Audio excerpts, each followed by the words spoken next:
voltar.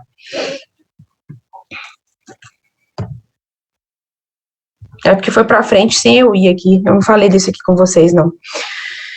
Então, o cloreto de potássio, a gente tem que pensar no uso dele, tá? Eu tenho uma história, quando eu estava na residência, mentira, eu já estava no mestrado. Tinha uma residente que chegou desesperada para o professor falando que tinha eutanasiado o gato, porque ele pediu para ela fazer cloreto de potássio, né? E ela não sabia como, administrou e jogou direto na veia do animal, sem anestesia, gente, sem anestesiar. Imagina, o bicho sofreu horrores. É história real isso. Às vezes eu falo, né, a pessoa deve pensar, nossa, mas isso é meio óbvio. Não, às vezes não é óbvio, para determinadas pessoas não é. Então, o cloreto de potássio, ele é um profundo terapêutico, certo? Porém, a gente tem que usar ele na velocidade e na concentração correta, tá? Tem que ser diluído numa velocidade bem lenta. E a gente vai estar repondo o nosso potássio. Como que eu sei que melhorou? Monitorando, medindo novamente. Fazendo exames de sangue, medindo potássio, e aí eu vou descobrir, quando estiver normalizado, normalmente quando o animal para de vomitar e volta a comer, o potássio já normaliza, tá bom?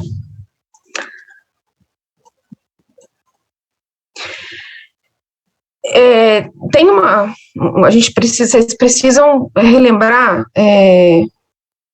quantos ml, não tem tanto problema, Ariela.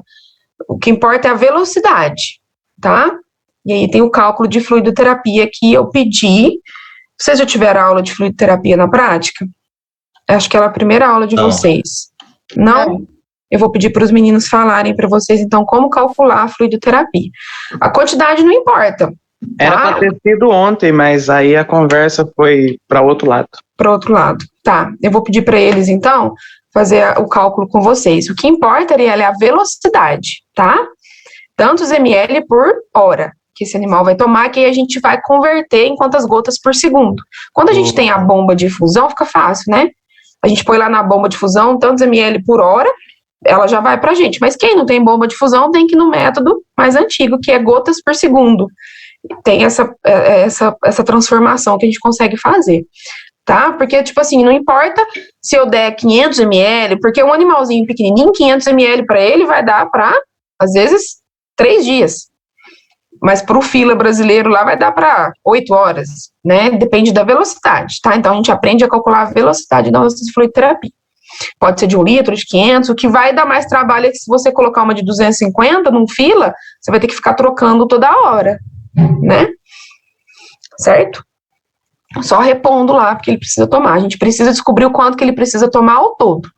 E a gente vai no bom senso, né? Ao todo, você descobriu que ele precisa de 1 litro e 250, se você colocar uma de 1 litro, você não vai trocar ela só uma vez, tá bom? Nessas 24 horas que ele ficar internado. Quer dizer, se ele ficar 24 horas, né? Pode ser que ele fique 72, pode ser que ele fique 12, pode ser que ele fique 96 horas, depende, né? Da recuperação do nosso paciente. Então, num quadro de acidose metabólica intensa, NaHCO3 é bicarbonato, tá? Não administrar fluidos lactatos. Então, vamos conversar sobre isso aqui. O nosso animal com vômito, gente, quando ele tá vomitando, ele tem muita perda de HCl no vômito, tá? A gente classifica o vômito em agudo ou crônico. Ele perde potássio e ele pode perder também muito ácido clorídrico, que é ácido. Então, se ele tá perdendo, ele pode entrar num quadro de alcalose. Isso se ele estiver vomitando horrores, tá? Que não é muito comum a gente acontecer quadros de alcalose, é mais comum quadros de acidose. Por quê? Porque a hepatopatia, ela não compõe só de vômito. O animal pode ter diarreia, o animal pode ter um excesso de ácido lático no sangue. Então, essas doenças, insuficiência hepática e insuficiência renal, normalmente tendem a acidificar o sangue. Quando a gente fala de acidose metabólica, a gente está falando de pH sanguíneo, tá? Se está baixo, se está alto. Então, essas doenças tendem a diminuir, reduzir o pH do sangue, entrar num quadro de acidose metabólica, que é o quadro normalmente esperado nesses pacientes nossos aqui, tá? Então, ele vai entrar num quadro de acidose metabólica intensa. Tá, professor, mas como que eu descubro isso? Gente, a única forma de descobrir se o animal tem acidose é fazendo o quê? Hemogasometria, que a gente não faz. só em grandes centros lá em São Paulo. Tá? Eu preciso saber o quanto que está o pH do meu sangue, e isso a gente não descobre nos exames comuns, é fazendo hemogasometria, tá?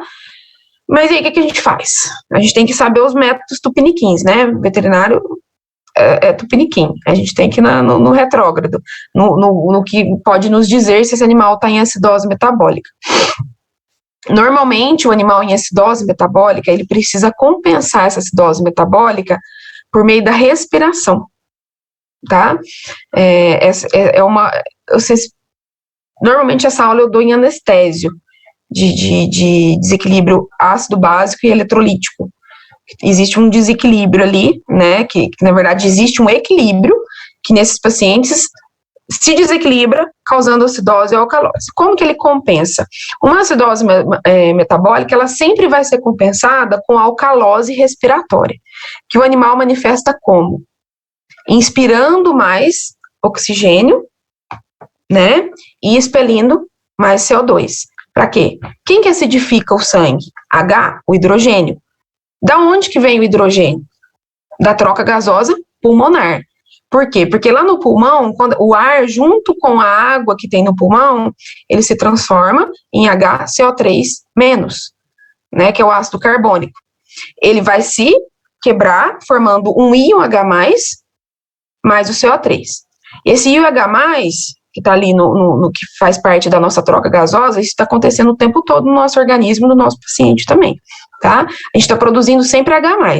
Esse H+, começa a ficar em excesso no sangue, porque o nosso animal está em acidose metabólica, então a gente vai compensar fazendo a taquipneia.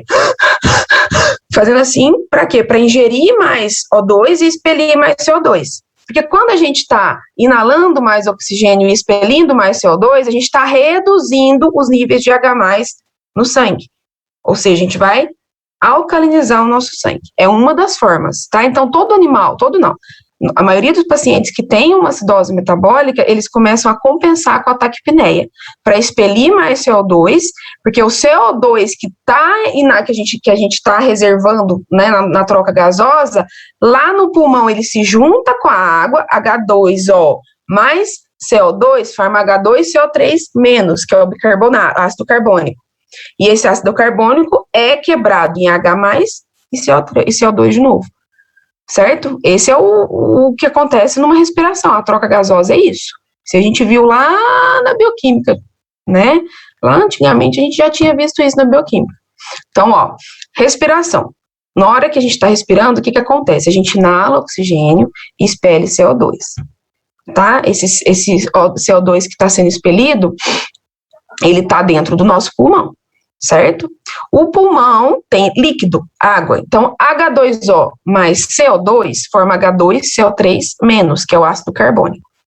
Certo? E isso vai para o sangue, no sangue é quebrado em H+ e CO3. Esse H+ é o que mantém o equilíbrio do nosso sangue, o pH sanguíneo. Num quadro de acidose metabólica, ele está alto, esse H+, que é o hidrogênio, que é ácido. Ele fica muito alto. Então, o que o organismo vai pensar? Eu preciso reduzir a formação desse H+. Certo? Como que ele faz isso? Mandando o CO2 para fora. Porque o CO2 junto com a água, ele forma H+, ele forma H2CO3-, que quebra e forma mais H+, senão fica formando H+, formando H+, formando H+. Então, a gente tem que fazer o quê? Compensar com a respiração, que é inalando mais oxigênio e expelindo mais CO2. Jogando CO2 para fora para diminuir a taxa de do hidrogênio, tá? O Hzinho mais lá. Só que isso não é o suficiente. Ninguém vai melhorar de uma acidose metabólica por meio de respiração, quem me dera. Eu tô ensinando vocês a identificar uma acidose metabólica, tá? Você tá vendo que o seu animal tá ruim, tá com potássio baixo, ele tá vomitando, ele tá taquipneico. Uma das formas também que é mais fácil é mensurar o ácido lático do sangue, tá? Que é um ácido que começa a ficar muito alto em caso de acidose metabólica. Aí é só você mandar o sangue para o laboratório e pedir ácido lático, tá? No bioquímico. Isso também facilita a gente supor que esse animal está no quadro de acidose metabólica, certo? Lembrando que 90% dos nossos pacientes entra no desequilíbrio de acidose metabólica, não de alcalose. Só que não é o suficiente esse mecanismo compensatório da respiração. Tanto que quem dera, né, a gente tivesse num paciente renal morrendo, um hepatopata morrendo, e ele começar a ficar taquipneico, isso fosse suficiente para equilibrar o pH sanguíneo. Não é. Tá bom? O que a gente tem que fazer? A gente tem que dar uma substância. Qual que é a principal substância tampão que a gente tem no nosso organismo? A substância tampão, o que é a substância tampão? Vocês lembram disso? Vocês devem ter visto isso aonde? Na bioquímica também, né? E isso a gente viu lá no ensino médio também. O que é uma substância tampão?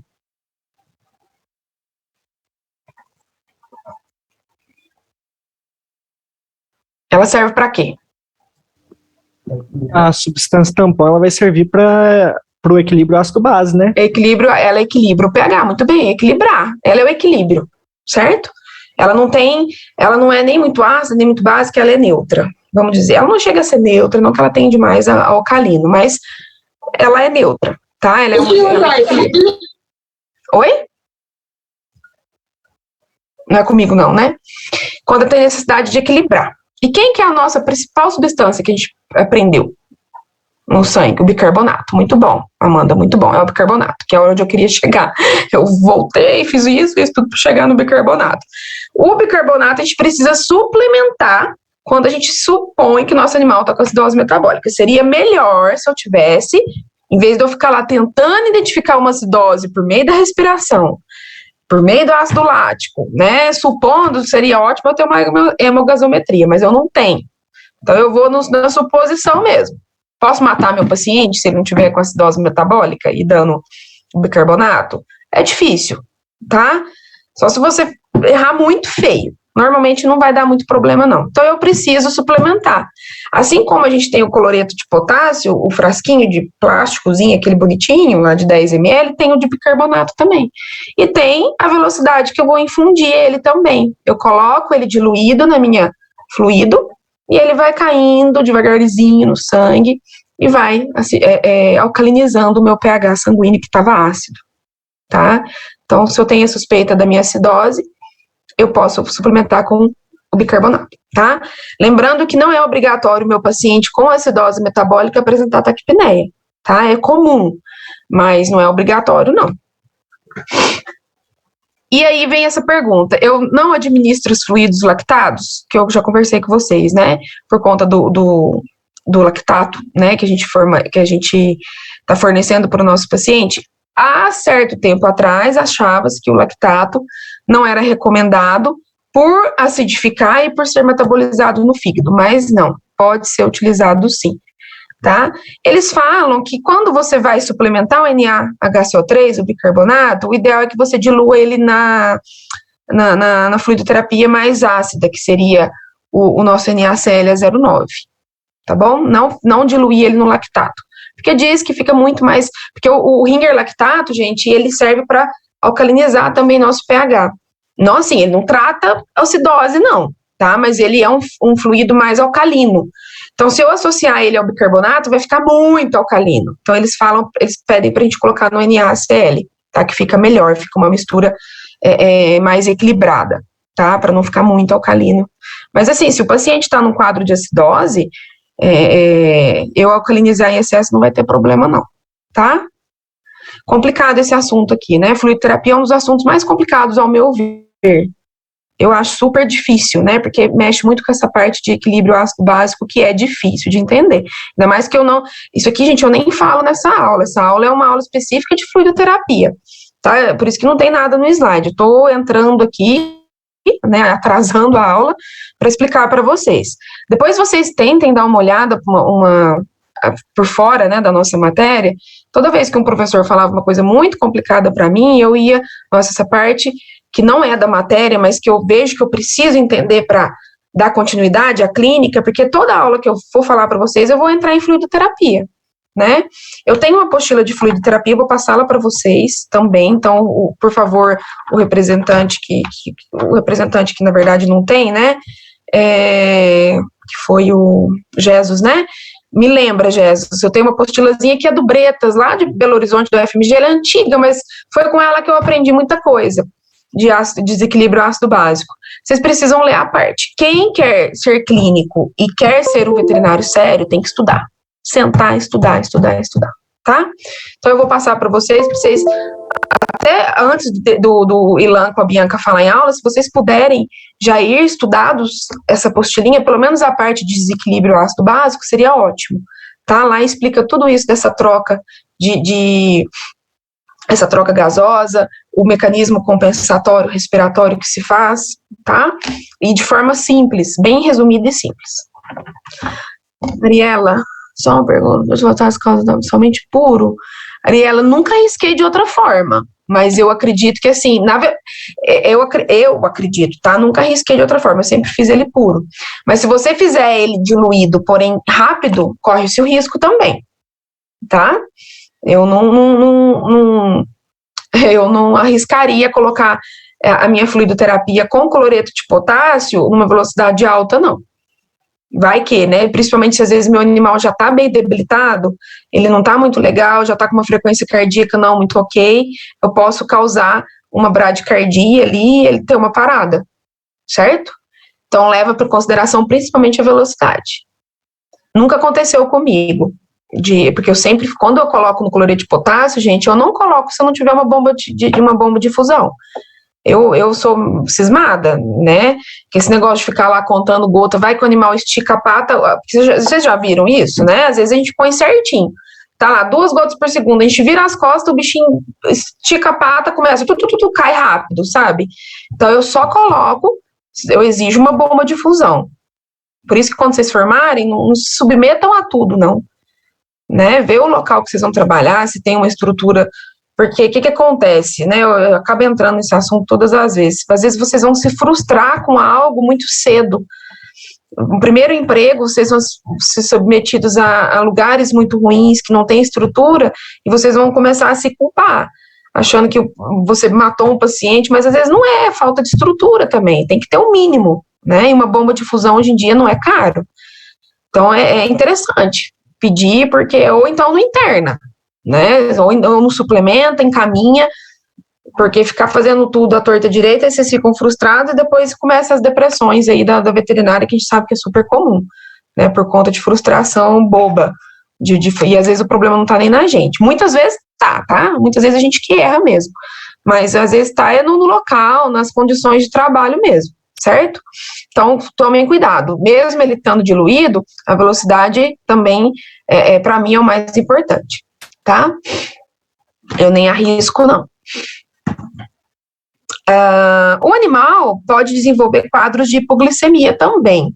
Então, você detectou, né, que ele está com insuficiência hepática, mensure a glicemia do nosso dogzinho lá, tá? Nosso gatinho. Então, resumindo aqui, ó, eletrólitos, potássio, principalmente, tá? Mas pode mensurar um sódio, um cloreto, um fósforo, já mensura tudo, se o tutor tiver condição. Avalie o pH sanguíneo por meio de uma forma, eu não falei para vocês, uma forma de detectar a acidose metabólica quando ela está muito grave é fazendo uma urinálise, que na urinálise vem pH, né? Quando ele está com uma acidose muito intensa também, o pH da urina vai ficar bem baixo. É uma das formas. Faça a glicemia, obrigatório, tá? Porque esse animal muitas vezes não está comendo e ele não está fazendo a gliconeogênese hepática, ele não está produzindo glicose, que a gente sabe que vem do fígado. Se você detectar a glicose, a gente tem que fazer uma fluidoterapia com glicose a 50%, ou destrose, né? Normalmente é a glicose mesmo. Tem a 5%. Aí depende, gente, da concentração vai depender da velocidade que você vai infundir também. A destrose a 50% é açúcar puro, 50% de açúcar. Essa aqui normalmente é pra gente diluir também, tá? Você pega, eu costumo colocar um negocinho de 20 ml, ou 2 de 10, né, de 50%, em 500 ml de Ringer lactato, tá bom? Eu misturo. Essa aqui não é para você fazer direto, não. e faz bem lento também. Vocês estão vendo que cada coisa vai exigir uma velocidade, né? Olha como que é complicado. Por isso que bom que a gente vai no hospital, gente, numa UTI, quantas bombas de fusão tá lá no nosso paciente, na pessoa que tá lá internada? Porque tanto, porque numa bomba ela tá tomando a velocidade da glicose, na outra ela tá tomando a velocidade do medicamento, outro do cloreto de potássio, entendeu? E a gente quer fazer as coisas perfeitas com um fluido, sem bomba de fusão, num gato que dobra a perna, a pata, entendeu? Olha para você ver o que exige de nós, né? Não é impossível. Como que eu vou suplementar cloreto de potássio e glicose, sendo que cada uma exige a sua velocidade? Eu preciso pegar 2 veias e colocar cada uma numa bomba de fusão, ou pelo menos monitorar. Isso aqui eu tô falando para vocês, gente, não é realidade, é o certo, tá? Eu não vou ficar falando para vocês o que é errado, não. Eu vou falar o que é certo, vocês precisam saber o que é certo, o que é o ideal, a circunstância ideal, porque eu sou professora, eu tô dentro de uma instituição, e vocês têm que lutar para que isso seja o mais próximo possível da realidade. Porque se eu ficar aqui só ensinando vocês a abrir o animal, fazer uma castraçãozinha e sem anestésia, sem fluido, de qualquer jeito, vocês vão virar técnicos, vocês não vão virar médicos. Vai virar técnico em veterinária, porque isso aí até meu pai faz. Meu pai, que nunca nem estudou, que era peão, ele sabe castrar um animal, melhor que eu, inclusive, porque eu não castro. Eu não faço cirurgia. Mas vocês viram técnicos, vocês são médicos, então a gente tem que ensinar o que é correto. Isso aqui é a nossa expectativa, tá? A realidade depois vocês viram lá. Aí vocês vão adaptando a realidade de vocês, certo? Graças a Deus eu tive a sorte de trabalhar só em lugares, assim, não aqueles centros, mas que tinha pelo menos uma condição mínima de trabalho. Umas 4 bombas de fusão, tinha material, tinha glicose, tinha NaCl, tinha ringer simples, ringer lactato. Não no lugar que não tem nem NaCl direito, tá? Essa é a condição correta. Cada veia vai estar com um produtinho, eu não posso ficar misturando, porque como que eu vou colocar a glicose na mesma fluido do cloreto de potássio, sendo que a velocidade do cloreto de potássio que eu calculei deu 4 ml quilo-hora, e a da glicose 5 ml quilo-hora? Não dá, né? Então eu tenho que usar o bom senso, senão um dos dois vai ficar prejudicado. Ou um vai ficar muito rápido, ou o outro vai ficar muito lento. Certo? Mantive minha glicemia, consegui manter a minha glicemia, a estabilizar a minha glicemia. Se você não manter essa glicemia, ela vai cair de novo. Ele vai voltar a ficar hipoglicêmico. Então, o que eu tenho que fazer? Manter na glicose a 5, 10%. A glicose a 5, 10%, ela já vem no frascão de soro mesmo, aquele de 500, tá? Aí você pode pôr ela pura mesmo, você não precisa diluir. Você já coloca, troca fluido, põe a glicose a 5, 10%. Que é ela que vai manter, para vocês terem ideia, a glicose a 5, 10%, ela não sobe a glicemia, ela não trata, ela mantém. Então, eu cheguei nos níveis desejados, né, vamos supor, 100, 90 de glicemia, eu mantenho com 5, 10%, porque se eu tirar total e voltar só para o NaCl ou para o ringer lactato, vai baixar de novo, principalmente se meu animal não estiver comendo, certo? Rapadura é doce, mas não é mole não, é difícil, né? Muita coisa. Vocês estão achando que era só dar silimarina e virar as costas pro bichinho e tchau. Todo tratamento que inclui internação e fluidoterapia, ele é complexo. Ele tem que ser estudado, não é colocar soro e virar as costas e ir embora. O correto é a gente saber o que eu estou administrando para o meu paciente. Eu estou dando sódio, eu estou dando cloreto, por isso que é importante mensurar os eletrólitos. Alguma dúvida nesse slide? Antes de eu passar para frente? Professora. Oi. A glicemia é muito baixa, a pressão também vai cair, né? Não necessariamente. Não necessariamente. Não tem muita relação da glicemia com a pressão, não. Por que você pensa assim? Me fala que às vezes eu consigo... Você pensa por conta dos sinais clínicos que a gente sente quando está com hipoglicemia e hipotensão?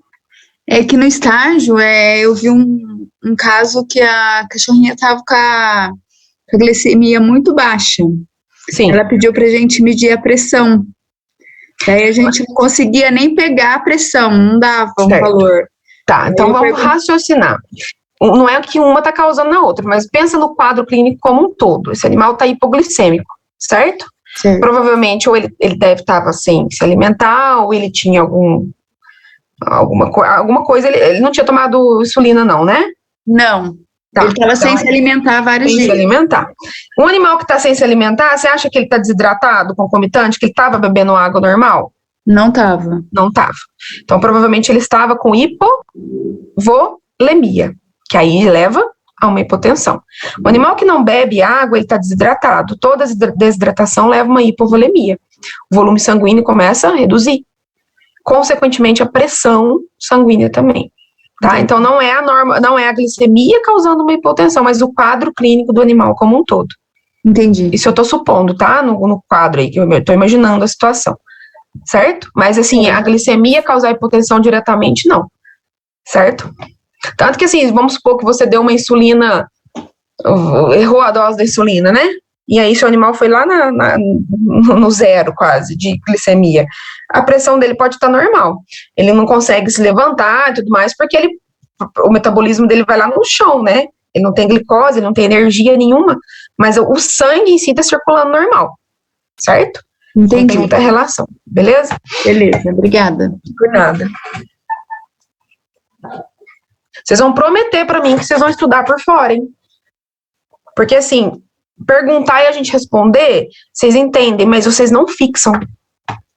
Eu aprendi isso com um professor meu. Quando eu fazia uma pergunta pra ele, professor quando a gente tá mais velho, tá? Na graduação não, que se eu ficar falando isso aqui pra vocês vão me chamar de preguiçosa. Ele não me respondia, meu professor de residência. Ele falava, você vai estudar. Aí um dia eu fui entender, porque quando eu estudava, eu aprendia, eu fixava. Porque se ele me respondesse, eu falava, tá bom. Aí eu fazia, não ficava aquela coisa digerindo na minha mente, entendeu? Eu não vou virar para vocês e falar, não, gente, vocês vão estudar tudo, senão é muito fácil dar aula, eu tô aqui para isso. Mas vocês vão me prometer que vão estudar por fora o que eu passar para vocês, tá? Para vocês irem fixando e a gente ir no mesmo raciocínio. Para quando eu chegar, por exemplo, na semana que vem, que eu vou falar de digestória, que tem muita fluidoterapia, vocês estejam entendendo. Depois que estuda, Juliana, não é difícil, a gente falando assim é difícil, mas depois que você entende, você fala, é isso, beleza. Muitas das vezes eu preciso voltar e estudar novamente. Quando a gente começa a dar aula, que a gente fala com mais frequência, diz que pra gente memorizar, a gente tem que ler umas 7 vezes, né, ou escutar umas 7 vezes. Então, aí vai ficando mais memorizado. A primeira vez que eu estudei, com certeza eu não memorizei tudo, né, mas aí à medida que a gente vai falando e vai discutindo, a gente vai guardando, tá? Revisar bastante, aí vai melhorando. Consigo, Luiz? Consigo sim. Vocês me mandam um WhatsApp, se puder já mandar aqui, que aí eu já, saindo da aula aqui, eu já mando para vocês. Consigo sim. Alguém me mandou uma mensagem que não foi vocês, não. É outra pessoa. Tá bom? Aí, vamos falar da alcalose metabólica, né? Tem alguns pacientes, gente, que por estar fazendo vômito muito frequente, às vezes aquele vômito com perda de muito ácido clorídrico, e o ácido clorídrico do HCl mesmo, do estômago, ele também faz parte do equilíbrio, né? Ele vem do sangue, a filtração sanguínea que está ali presente. Se o animal começa a perder muito ácido clorídrico no vômito, ele pode desenvolver um quadro de alcalose metabólica, o pH sanguíneo começar a ficar muito alto, pela ausência do ácido clorídrico. Só que isso não é tão comum de acontecer, não. Tem que ser aqueles vômitos, assim, que o animal, nem na parvo, normalmente acontece. Que vocês têm que parvo é uma doença que o animal vomita bastante. Mas vamos supor que o nosso animal entre num quadro de alcalose, que ele esteja vomitando muito, né? E aí vai acontecer o quê? A alcalose metabólica, o pH sanguíneo vai aumentar. Eu preciso fornecer mais hidrogênio para o meu animal. Da onde que vem hidrogênio? Lá da troca gasosa, certo? Porém, do CO2, porque quem entra em contato com a água do pulmão, né, que é o CO2, com o H2O, formando o H2CO3- é o CO2, ele que entra, é ele que faz todo esse processo, tá? O oxigênio, ele serve só para oxigenar mesmo, ele não faz parte do equilíbrio ácido básico. Quem equilibra o ácido básico é o CO2. Então, o CO2 em contato com o pulmão, ele entra em contato com a água, forma o H2CO3-, que no sangue vai ser quebrado em H+, e CO3, formando o I e o H+, que é o que acidifica o nosso pH, certo? Então, o CO2, que se a gente parar para pensar, que o excesso dele que vai acidificar meu pH, porque é o excesso dele que produz H+, tá bom? Então, o que esse animal vai fazer? Ele tem que ficar com mais CO2 no corpo. O que esse animal em alcalose vai compensar? Como que ele vai... Se a minha acidose metabólica eu compenso com uma alcalose respiratória, que é mandar mais CO2 embora, o que esse animal com alcalose metabólica vai fazer? Como que ele vai armazenar mais CO2 para diminuir o pH do sangue? Aumentar os níveis de H+. O que ele vai começar a fazer, esse paciente? Parece loucura. Como que eu retenho mais CO2 no meu organismo, gente? Diminuir a frequência respiratória. Muito bem. Ele começa a diminuir a frequência respiratória. Tá? Então, é para entrar num quadro de acidose respiratória. Certo? Então, ele vai diminuir para ele haver menos troca, né? Para ele eliminar menos O2 e ficar com mais CO2. Para tentar manter o nosso pH sanguíneo. Na prática, na teoria é lindo, né? Imagina um animal segurando a respiração, se a gente vai imaginar que... Segurando não, né? Se ele diminuir na frequência respiratória, a gente, na hora, a gente vai imaginar, nossa, a gente deve ter alcalose. É difícil, mas é o que acontece, o que a gente vê, assim, de mecanismo compensatório imediato. Resolve? Também não. Assim como a alcalose respiratória não vai resolver a acidose metabólica. Tá? Não resolve. Mas o que eu quero falar aqui para vocês é que a gente tem que tomar um certo cuidado com esses pacientes que podem desenvolver uma alcalose metabólica. Por quê? Porque ela exacerba os sinais de encefalopatia hepática. Por quê? O sangue, quando ele está com pH muito alto, muito elevado, ele vai facilitar a entrada da amônia e da ureia no sistema nervoso central. Porque a amônia e a ureia, quando está no pH de sangue mais alto, mais básico, ela fica com mais facilidade para ser carreada e chegar até o sistema nervoso central. Vamos supor que ela fique mais leve, vamos dizer assim, no sangue. Então, ela chega com mais intensidade no nosso sistema nervoso central e eu vou piorar a intoxicação pela amônia e pela ureia lá no sistema nervoso central. A encefalopatia hepática, né? Que é aquele quadro onde o animal já está com amônia e ureia lá em cima no sangue, porque o fígado não está mais destoxificando, ele não está excretando mais esses tóxicos, né? E aí se o animal tiver com pH sanguíneo alto, vai facilitar a entrada da amônia no sistema nervoso central, então a gente vai ter uma encefalopatia hepática. Então, todas as vezes que eu tiver um animal que você já tem o diagnóstico de insuficiência hepática, e ele tá com sinal neurológico causado por isso, tá? Que ele começou a ficar vocalizando, que ele tá, às vezes, se debatendo, acho que na semana passada eu não falei isso, mas eles tendem a ficar pedalando, certo? Ou tendo uma crise epilética, vocês não podem alcalinizar. Evita, ao máximo, alcalinizar o sangue desse animal. Então, o que eu tenho que fazer? Tirar o ringer lactato. Eu tiro. É fase final de vida, tá, gente? Isso aqui é o quadro onde o animal já tá mais lá do que pra cá. Difícil a gente reverter um quadro de cefalopatia hepática, muito difícil, é porque o fígado já tá, normalmente vai acontecer na cirrose, quando a gente já tem uma insuficiência hepática crônica. O finalzinho da vida do cirrótico é essa. O fígado já não consegue metabolizar mais nada e começa a ficar intoxicando com os próprios metabólitos do sangue. E aí eu vou e troco, né, o ringer lactato, que ele é alcalinizante, eu não dou mais bicarbonato, eu começo a dar uma acidificada no meu sangue, certo? Mas como que eu sei isso? Na verdade, eu só faço isso quando eu tenho esse quadro clássico de encefalopatia hepática causada por uma insuficiência hepática crônica, tá? Embora eu esteja falando da aguda aqui, é porque tem quadro, gente. Vamos supor que o animal ele comeu uma coisa muito tóxica, né, na hora ali, é uma aguda, porém uma aguda muito grave. Esse animal, o fígado tá bom, ele pode regenerar, porque ele ainda não entrou em cirrose, mas ele tá totalmente debilitado, ele tá totalmente insuficiente, porque esse animal comeu um tóxico muito grave, então ele começa a apresentar crise epilética, a vocalizar por conta do excesso de amônia. né? Então, é por isso que eu não coloquei esse tratamento só lá na crônica, porque pode acontecer na aguda também, um quadro grave da aguda, certo? Ele começar a desenvolver sinais de cefalopatia hepática por conta de tóxicos dos metabólitos que deveriam estar sendo excretados e não estão, ok? Aí, nesse quadro, se eu tenho certeza que o problema é no fígado e os sinais neurológicos são condizentes, beleza, Jesus, eu já te passo no intervalo.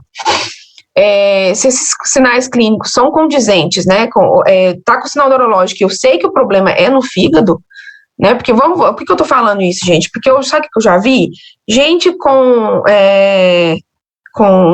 um animal com sinal neurológico causado por sinomose, não era sinomose, o que era mesmo? Mas vamos supor, por sinomose, e a pessoa falando que o problema era no fígado, que ele estava com cefalopatia hepática. Clínico tem que raciocinar. A sinomose é uma coisa, cefalopatia hepática é outra. Tá? Então, primeiro, para você falar que a causa é neurológica, o fígado tem que estar destruído. E o animal estava com, tipo assim, fosfatase alcalina um pouquinho alta, e ele tem um pouquinho alta, assim, sabe? Tipo, pelo amor de Deus, o quadro neurológico dele não é pelo fígado. Para chegar a ter o quadro neurológico causado pelo fígado, tem que estar detonado esse fígado, tá? Tem que estar grave. Ele não está metabolizando mais nada, certo?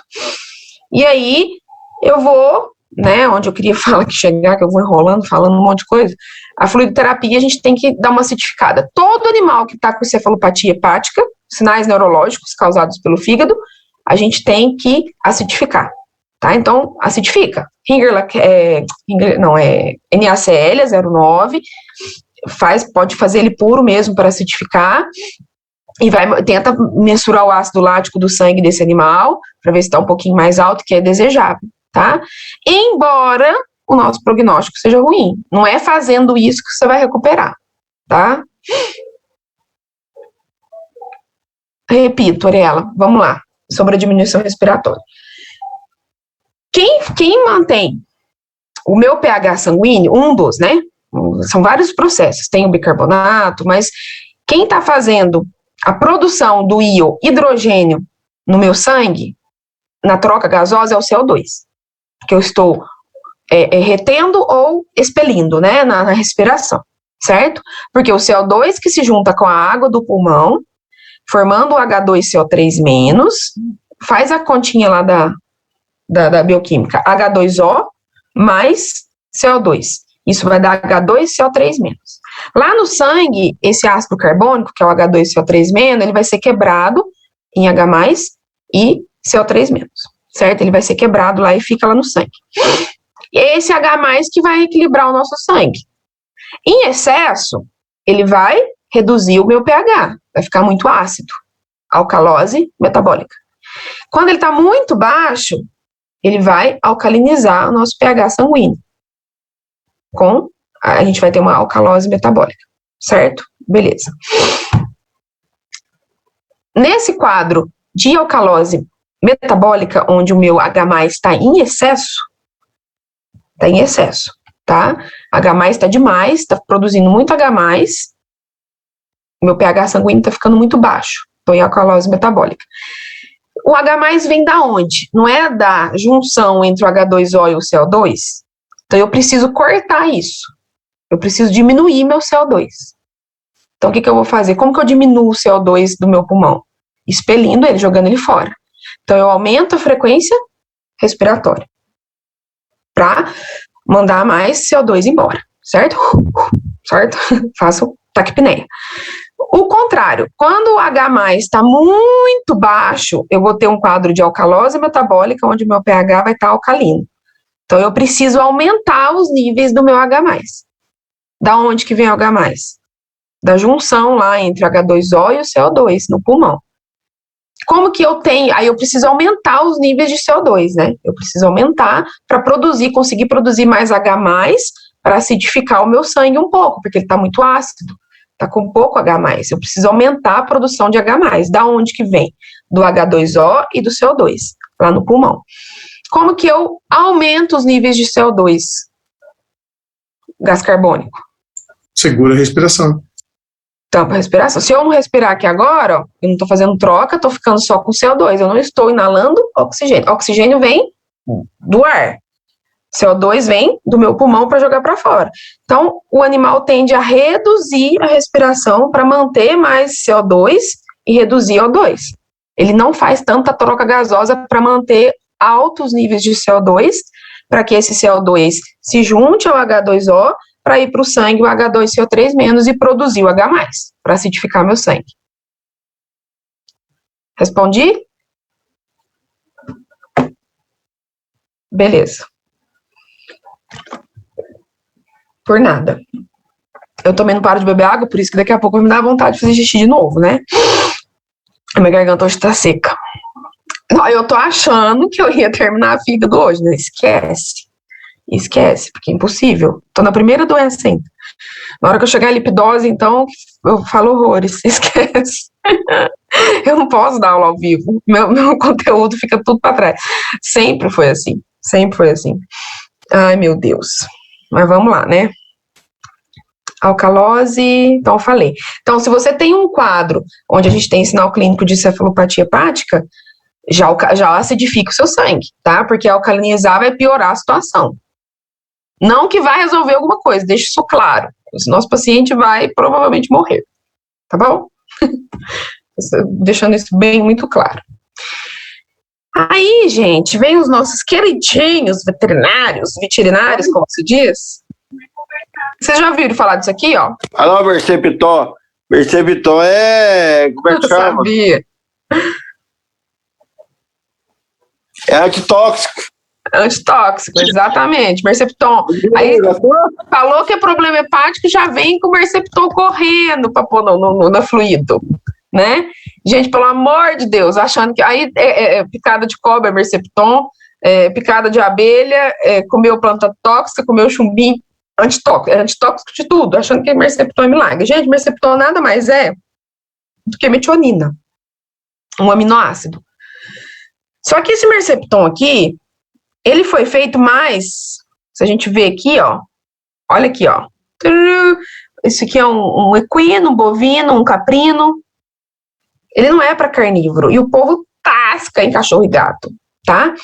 Ele não pode, por quê? Porque ele é rico em metionina, e a metionina é um aminoácido, né, embora seja chamado como protetor hepático, coloquei até em aspas, né, ele não vai melhorar o metabolismo de gorduras e pode precipitar uma encefalopatia hepática. Esse EH aqui é de encefalopatia hepática, tá? Que são sinais neurológicos. Por isso, não devem ser administrados a hepatopatas carnívoros, nossos cães e gatos. A metionina, ela piora o metabolismo de gordura, certo?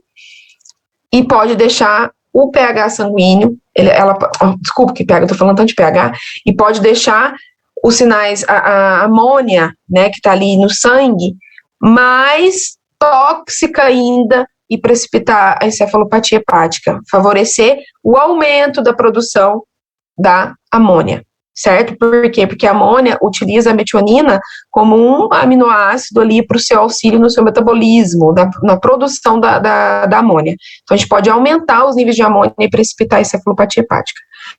Além de não resolver nada, tá? Então, o nosso protetor hepático aqui não é o Mercepton, é a silimarina que eu vou falar para vocês, que eu já falei nela no início da aula, a silimarina que é o nosso protetor hepático, tá?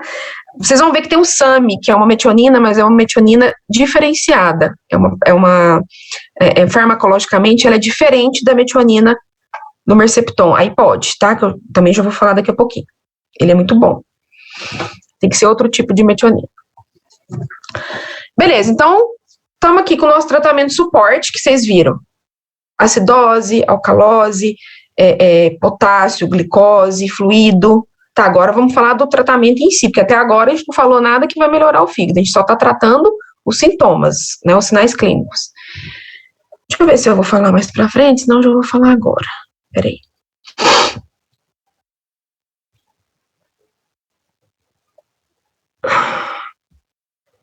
Não. O que a gente tem que fazer com o nosso animal? Entrar com tratamento para vômito, né? Nosso animal está vomitando, provavelmente. O que a gente vai dar para eles de volta? A gente falou um pouquinho disso na aula passada, né? Na sexta passada. Eu tenho pavor de Plasil, né? Plasil não resolve nada, mas pode ser, não tem problema. Antiemético, a gente tem a opção do Plasil, que é a metoclopramida, né? Que é o mais fraquinho de todos. Temos a opção da ondansetrona, que é boa. E temos a opção do Cerênia, que é o citrato de maroptan. Lembra que eu escrevi para vocês aqui? Deixa eu escrever aqui, já que não está no slide, né? Então, pode ser a meto. Vou colocar os nomes do princípio ativo, tá? Clopramida, que é o Plasil. Ondansetrona, que é a intermediária, mas é muito boa também, que é o famoso Vonal, né? E o citrato de maroptan. Gente, eu não fico falando de dose, eu não sei quando é uma coisa muito... que vocês vão ter dificuldade para encontrar nos livros, tá? E eu falo umas coisas mais pessoais, assim, igual eu falei da silimarina, porque a silimarina é uma dose pessoal minha que faz efeito, então eu passo. Mas esses aqui que vocês olham no livrinho lá do Bretas, nos compêndios, eu não fico falando não, tá? Mas se quiserem anotar, deixa eu lembrar aqui, a metoclopramida é 0,5 miligrama por quilo, 0,5 miligrama por quilo, você pode fazer ela até... Ai, gente, é porque quando alguém fala comigo, peraí, todos, aí, quando alguém fala comigo fica só para um aluno, agora foi. A metoclopramida é 0,5 miligrama por quilo, você pode fazer ela até, acho que se eu não me engano, a cada 6 horas. A ondansetrona é de 1 a 2 miligramas por quilo. E o Cerênia eu faço 1 ml para cada 10 quilos. Eu acho. Depois vocês confirmam. Põe um pontinho de interrogação aí, tá? Vocês não... Eu acho que é isso. Faz tempo que eu não uso Plasil, essas coisas, mas eu acho que é isso mesmo. Certo? Então, temos que... Oi. O professor está atendendo só os só usando um medicamento top, né, professor? Você viu? Eu tenho que passar o que existe, o que é bom. Se eu ficar só com os trem ruim aí, depois não funciona, vocês me xingam. Mas o Cerênia é top. Eu fui falar que era 150 e poucos o frasco, alguém chegou na semana passada. Eu tenho uma aluna na FEP, que é assim, toda hora que eu tô dando aula, eu falo assim, não, gente, não é caro, não. Ela fica lá no Google. Ela fala, não é caro como, professor, olha aqui. R$400, eu falo, não esquece esse Google, pelo amor de Deus. Eu tô atrasada nos preços. Eu nunca tive clínica, né? Nunca tive vontade de ter. Então, sabe o que vocês fazem? Confirmo tudo com o Ilan, que o Ilan sabe tudo, porque ele é dono de clínica, né? Então ele vai saber os preços. Eu sempre fui funcionária, então eu só sirvo para gastar e receber meu salário no final e cobrar do tutor, né? Eu não sei quanto custa os frascos, mas o Ilan vai saber falar para vocês, tá? Mas, se todas as clínicas que eu trabalhei têm o Cerênia, é porque tá acessível, viu, gente? Tá valendo a pena, porque quando o negócio não vale, o pessoal nem compra, quando não vinga, né? Porque o custo-benefício dele é bom. Então, aí, supondo que o nosso animal esteja com vômito, vamos entrar com antiemético. Precisa entrar com protetor gástrico? Ranitidina, omeprazol? Eu gosto. Toda vez que a gente tem um animal com vômito, ele tende a desenvolver uma gastrite, uma inflamação, né, da parede estomacal. Então, eu gosto de entrar com ranitidina, né, os protetores gástricos aí, ranitidina ou omeprazol. Certo? Tanto faz, tá, gente? Se eu não me engano, ranitidina é 2 miligramas por quilo. É isso mesmo, 2 miligramas por quilo a cada 12 horas. E o omeprazol é de 0,7 a 1,4 miligrama por quilo a cada 24 horas. Estou ressuscitando as doses na minha cabeça aqui de residência. Professor, o pantoprazol, ele é, acho que um pouco mais caro, mas ele é melhor, não é? Pode sim também. Pode sim, pode ser os bombas de prótons aí, pode usar qualquer um deles. Tá? Hoje em dia, o pantoprazol já tá ficando para trás, para te falar a verdade. Aí, tá vendo? Quando eu falo um pouquinho da realidade humilde da veterinária, vocês veem com os medicamentos difíceis aí, ó. Você pode repetir, por favor, a dose do omeprazol? Faço 0,7 a 1,4 miligrama por quilo a cada 24 horas.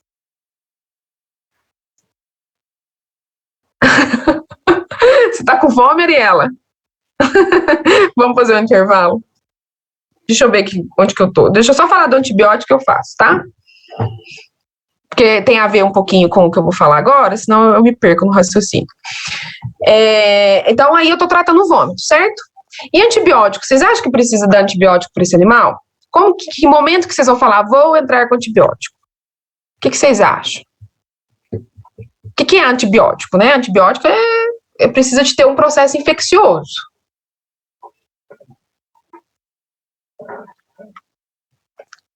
Depende da causa, correto?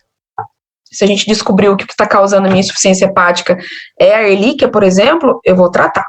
Mas, gente, eu entro com antibiótico, porque aqui, né, nesse exato momento que eu estou falando com vocês, eu estou falando do paciente crítico, hepatopata crítico, né? Está precisando de fluido, ele está vomitando, ele provavelmente está com diarreia. Todo animal com diarreia, a gente tem que entrar com antibiótico, tá? É via de regra. Diarreia, normalmente a gente vai ter uma proliferação bacteriana ali intestinal. Então, eu entro sempre com antibiótico, mesmo que no meu exame de sangue não acuse leucocitose. Por quê? O fígado, ele tem relação direta com quem? Intestino. Ele tem uma comunicação ali entre a vesícula biliar, o ducto biliar comum. Então, ele tem uma proliferação bacteriana muito fácil. E meu animal já está totalmente debilitado, desidratado. Então, eu sempre entro com antibiótico, tá? Só que aí é que tá. A maioria dos antibióticos causa excesso, né, sobrecarga hepática. Quase todos vão causar. Então, eu preciso entrar com cautela, tá? Evitar as sulfas, que são as sulfonamidas, porque elas são extremamente hepatotóxicas, então não entre. Eu gosto muito das penicilinas, que são as menos hepatotóxicas. Então, gosto da amoxicilina com clavulanato, que já existe ela na forma, na apresentação injetável, tá? Porque aqui, como é que o animal tá no soro, tomando um monte de coisa, eu vou ficar dando comprimido, não. Aqui eu tô falando de medicamento hospitalar, tá? Depois, você pode, quando ele estiver bem, você pode mandar o comprimido para casa. Mas aqui eu tô falando dos injetáveis. Não tendo amoxicilina injetável, você pode fazer a ampicilina, maravilhosa, linda. É a que eu mais uso para problema hepático. Se eu não me engano, a dose dela é 20 mg por quilo, tá? E eu sempre associo com um antibiótico de ação para anaeróbicas. Por quê? Meu intestino é rico em bactérias anaeróbicas. Meu não, né, do nosso paciente. Então, eu já penso nas bactérias anaeróbicas que podem estar se proliferando. Então, eu sempre vou associar uma penicilina, no caso a ampicilina, né, que é um tipo de penicilina, com o meu maravilhoso, que eu amo de paixão, metronidazol, que ele é para bactéria anaeróbica. Eu amo metronidazol. Se vocês um dia tiverem a oportunidade de me ver clinicando geral, vocês vão ver que eu entro muito, adoro, para problemas gastrointestinais, hepáticos, orais, de boca, né, eu gosto bastante. Só que o metronidazol, gente, a dose dele é de 15 a 30 mg por quilo, e ele é um pouco hepatotóxico. Então, eu faço ele em dose baixa. Normalmente, eu faço para problemas hepáticos esse aqui, tá? A dose usual dele é de 15 a 30 mg por quilo a cada 12 horas. Eu entro a 7,5 mg por quilo a cada 12. Eu faço metade da dose mínima. Mas não tem problema de ser resistência bacteriana, porque é subdose. Nesse quadro aqui, o risco-benefício é maior, tá? Do que eu ficar sobrecarregando o meu fígado. E você pode também, ao invés da penicilina com metronidazol, fazer uma quinolona com metronidazol. Alguém sabe quais são as quinolonas? Vamos ver se vocês lembram.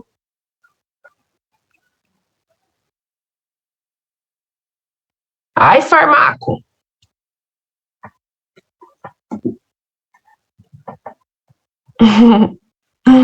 Enrofloxacino, os classino da vida.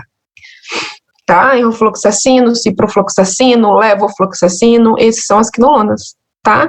Eu prefiro ampicilina com metro do que enro e metro, tá? Eu prefiro. Eu sou meio implicada com as quinolonas porque o pessoal usou elas tanto e elas não têm causado um efeito tão benéfico quanto as outras, já tá causando muita resistência. O pessoal acha que enro virou vitamina, né?